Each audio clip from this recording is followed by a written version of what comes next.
Emotional stress is one effect of narcissistic abuse. So going no contact can be emotionally stressful. The sense of obligation and responsibility to continue to emotionally invest in an unhealthy relationship can become very strong at times. One thing that is not as noticeable is how the narcissistic or cluster B personality is usually resistant, keyword resistant, to taking responsibility for his or her contribution to the relationship, which is one of the main reasons for the relationship remaining unhealthy and unchanged. What happens when a person is in a state of resistance? He or she can become stagnant, and if they are involved in a relationship with others, those individuals will feel that tension. So resistant is a key word because this is often the case. The unhealthy relationship remains unchanged because there are certain people, such as a cluster B personality, that is in a state of resistance to taking responsibility for his or her contribution to the relationship.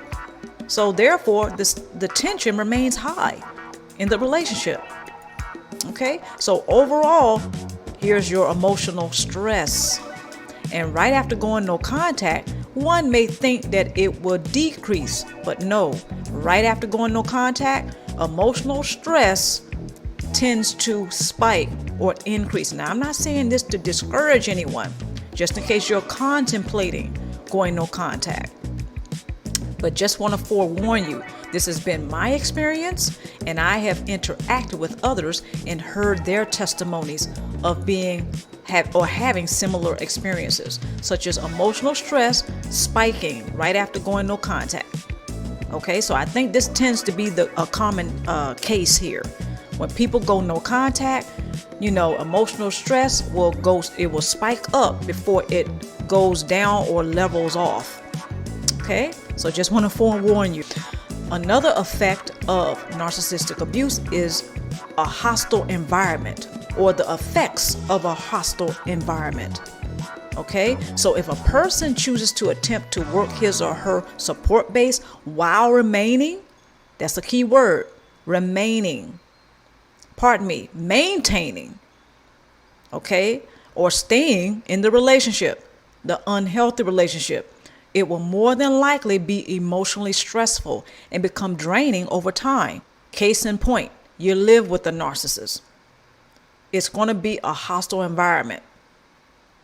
So if a person is choosing to work his or her support base while maintaining the unhealthy relationship or remaining in the hostile environment, absolutely, the emotional stress will increase. It's just a given, folks. It's going to increase. The emotional stress is going to be there. And not only that, the person may feel drained. And this is going to repeat over and over because they're still in an unhealthy relationship with the cluster B personality or the narcissist. Therefore, they are in a hostile environment every day. An emotionally hostile environment usually has long-lasting effects on a person. Okay, so let's look at the various types of hostility here. Emotionally hostile, spiritually hostile, psychologically hostile. All of this is right up under the umbrella of a hostile environment. Because while we're involved with the cluster B personality and or the narcissist, what's going on is that we're sharing space with him or her. Okay? Many times we're sharing space. And when we're sharing space and there's a thing called energy transference that takes place. See, energy transference is something that's involuntary. It happens or occurs naturally between individuals when they are engaged. I don't mean just getting ready to get married, but I mean just they're in a relationship with each other. Okay, so the involuntary occurrence of the energy transference is also what's going to compound or add to the hostile environment on a emotional level, spiritual level, and a psychological level. And the energy body will be affected as well. This is often why we feel drained over time. Okay? So when you're in that hostile environment with the person and you are just experiencing all of the abusive tactics from the narcissist or the cluster B personality, yes, you're going to be under a lot of emotional stress. So as you work your support base, it's going to seem like you're not getting anywhere, because actually, in a sense, it's like taking one step forward and taking 2 steps back. I'll say that again. It is like taking 1 step forward in your support base. As you work that support base, on one hand, you may feel like you're making progress, so you take 1 step forward. However, because you live in a hostile environment with the cluster B personality, it will feel like and seem like you're taking 2 steps back. Been there and done that, folks. I've experienced this. It's not easy to live with someone that you just don't have any resonance. Resonance. I did a few videos on resonance. It's very important, actually, when you have relationships with others, that there's some resonance. So while living in a hostile environment, you're going to be affected emotionally, spiritually, and psychologically. And your energy body will probably feel drained. Okay? So this is very important to face this, especially when we are working a support base, okay? With all of the shenanigans and all of the abusive tactics that the narcissist is hurling at you on a daily basis, how can you really make progress? How can you really move forward in your life as you attempt to work your support base? It's going to be very, very difficult, adding on to the emotional stress.